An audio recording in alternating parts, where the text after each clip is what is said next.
आज चाहिँ मेरो दादा बेहुला हुँदैछ र बेहुला हुने दिन चाहिँ म यसरी बिहानको 3:30 बजे उठेर बाती किन काट्दैछु त्यो पनि तपाईँहरूसँग सेयर गर्छु गाइस। त्यसको अगाडि चाहिँ बेहुला जाने दिन के भयो के भएन आउनुहोस् गाइस, म तपाईँहरूसँग सेयर गर्दैछु। अहिले चाहिँ यहाँ गाडी एउटा आएर रोकिसकेको छ। यो गाडीमा चाहिँ अब जो जानु हुँदैछ उहाँहरूलाई पिताले टिको लगाइदिनु हुँदैछ। यो चाहिँ हो आजको अब पत्रे गाडी। पत्र लिएर जानुपर्छ नि त बेहुली घर। बेहुलोभन्दा अगाडि नै आउनु भन्नुभएको छ, त्यसको लागि चाहिँ अलिक बिहानै पत्र गाडी चाहिँ जानको लागि यसरी रेडी भइसकेको थियो र पत्र गाडी पनि हिँड्ने साथसाथै बेहुलो गाडी पनि रेडी भएर आइसकेको छ। यता हाम्रो बेहुलो पनि नुहाइधुवाइ गरेर चटक्क परेर पूजाहरू गर्दैछ। अब रेडी हुने अगाडि पनि कतिपय पूजाहरू हुन्छन्। यहाँ चाहिँ अब भिनाजुले सिकाउनु हुँदैछ। यता चाहिँ हुनुहुन्छ हाम्रो माइलो भिनाजु सिल्चरदेखि। बेहुलाको पूजा पनि सकियो र मैले चाहिँ यसरी बेहुलालाई कपडाहरू पनि लगाइदिएँ। यहाँ दाजुहरू पनि हेल्पर हुनुहुन्छ।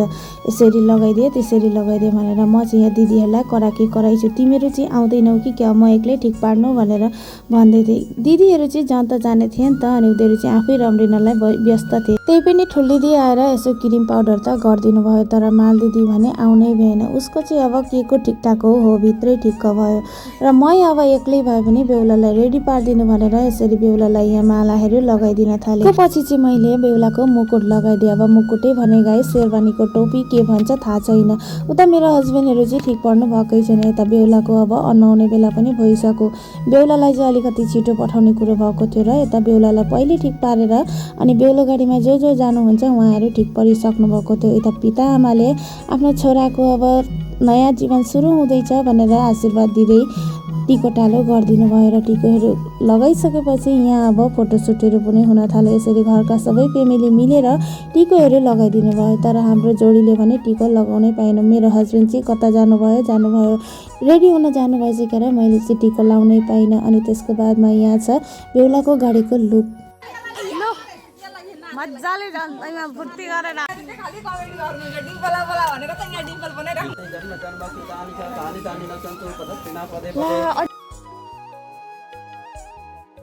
अहिले चाहिँ अब जन्तीहरू पनि सबैजना रेडी भएर आइसक्नु हुँदै थियो र यता चाहिँ अब बेहुला अन्माउने अगाडि गाडीलाई यसरी पूजा गर्दै थियौँ र सबैजना यसरी बाटामा निस्किनु भयो। बेहुला गाडीमा बस्दै अगाडि पहिले चाहिँ अब मन्दिर पस्ने भनेर कुरो भयो र मन्दिर घर छेउमै छ। जब मन्दिरमा पसेर भगवानको आशीर्वाद लिएर जाँदा कति राम्रो हुन्छ भनेर यसरी लगनघाटीहरू अघि गर्दै बेहुलालाई पछि पार्दै यसरी अब बेहुलालाई मन्दिरमा पूजा गरेर भगवानको आशीर्वाद लिएर हामीले चाहिँ बेहुलालाई यसरी अन्माइन। मलाई चाहिँ धेरैजनाले सोधिराख्नु भएको थियो तपाईँ जन्ती किन नजानु भएको। मलाई चाहिँ एउटा प्रब्लम छ गाइस, गाडीहरूमा हिँड्दाखेरि मलाई चाहिँ एकदम धेरै भमिट हुन्छ र त्यसको लागि चाहिँ म खासै गाडीहरूमा हिँड्ने गर्दिनँ। तपाईँहरूले देख्नु नै हुन्छ, माइत आउँदा पनि म प्रायः जस्तो बाइकमै आउँछु र अहिले त झन् दादाको 2 दिन लाग्छ बेहुली लिएर आउनलाई। त्यसको लागि चाहिँ म आफै सक्दिनँ जस्तो लागेर म चाहिँ जन्ती गइनँ आफ्नो खुसीले, तर जाने अगाडि चाहिँ अलिकति भए नि दुःख चाहिँ लाग्दो रहेछ। सबैजना रम्रिएर गएको देख्दा मलाई कता नराम्रो लाग्यो, तर बहुत आफूलाई कन्ट्रोल गरेँ। अहिले चाहिँ अब बेहुला गाडी हिँडिसक्यो अरे यहाँ चाहिँ अब जन्तीको नाचगान पनि चल्दै रहेछ।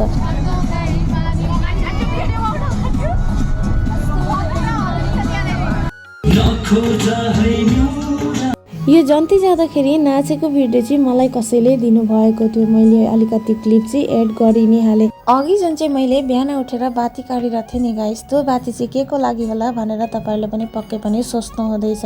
र यो बाती चाहिँ मैले बेहुलाको लागि भनेर काटेँ कि अरू बेला हामी नित्यकर्मको लागि त छोटा बाती काट्छौँ। अहिले चाहिँ म बिहान उठेर लामा बाती काट्नको लागि बसेकी थिएँ। यहाँ चाहिँ अब बेहुला बेहुलीको चित्र बनाएर यसरी 2 मुख पारेर आमाले बत्ती चाहिँ बालिसक्नु भएको थियो।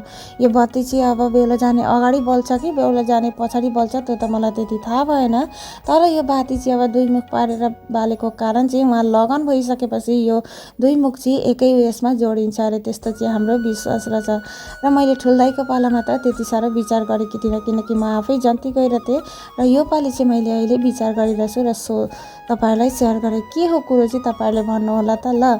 र यता हाम्रो दिदी चाहिँ बेहुली भित्राउनको लागि के जति ठिक पार्नु हुँदैछ। दिदीको साथसाथै भाउजूहरूले पनि बाती बनाउनु हुँदैछ, डल्ले बाती यता चाहिँ हामीले शिवसागरदेखि आएकी भाउजूले खाना बनाउनु हुँदै थियो रातिको र यो भिडियो चाहिँ हो भोलिपल्ट जसमा चाहिँ अब बेहुला बेहुली घरमा आइपुग्नु भएको थियो र घर पस्ने अगाडि पहिले अब घर अगाडिको मन्दिरमा पूजा गर्नलाई बेहुला बेहुली पस्नुभयो। बेहुला बेहुलीलाई वेलकम गर्न चाहिँ मै गइरहेको थिएँ किनकि अब घरमा त मै थिएँ। जन्ती नगए पनि त्यो दिन मेरो पनि रातभरि सुताइ भएको थिएन र बेहुला बेहुलीलाई यसरी मन्दिरमा पूजा गराएर बेहुला बेहुलीलाई हामीले घरमा पनि ल्यायौँ।